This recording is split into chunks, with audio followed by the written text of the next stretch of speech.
कृष्णा श्रीमद् भागवत गीता अध्याय 11 विराट रूप श्लोक संख्या 37।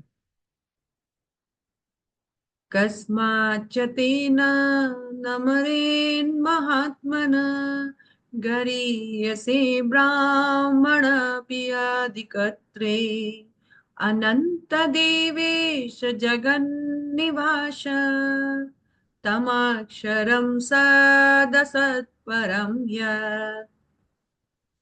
अर्थात, हे महात्मा, आप ब्रह्म से भी बढ़कर हैं। आप आदि सृष्टा है, तो फिर वे आपको सादर नमस्कार क्यों ना करें। हे अनंत, हे देवेश, हे जगन निवास, आप परम सूत्र अक्षर कारणों के कारण तथा इसी भौतिक जगत से परे हैं।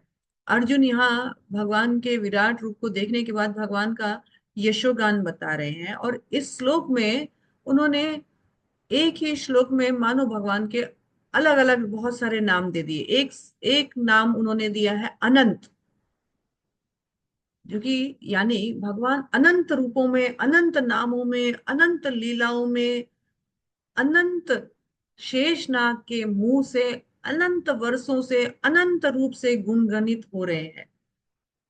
यानी अनलिमिटेड है भगवान।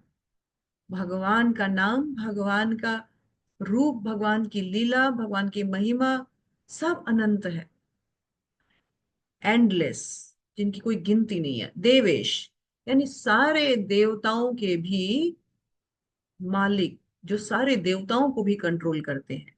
जगन निवास, जो सारे जगत को आश्रय देते हैं।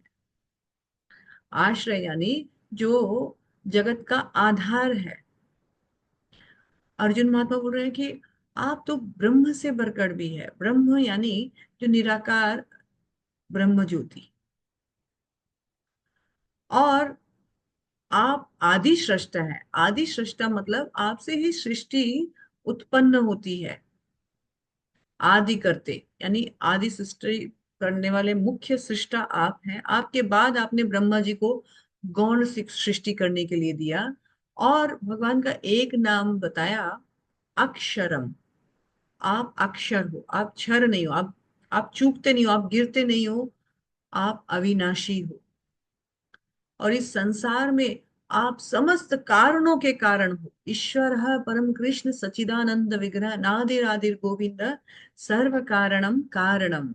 ब्रह्मा जी जो सृष्टि के प्रथम जीव है, उन्होंने भगवान को कहा कि आप कुछ भी घटना जो घटती है उसका मेन, घटना का मेन कारण आप, आपकी इच्छा के बिना तो एक पत्ता भी नहीं हिलता है। इसीलिए हे भगवान, आप आप प्रमुख हो, आप ही सभी चीजों के मूल हो।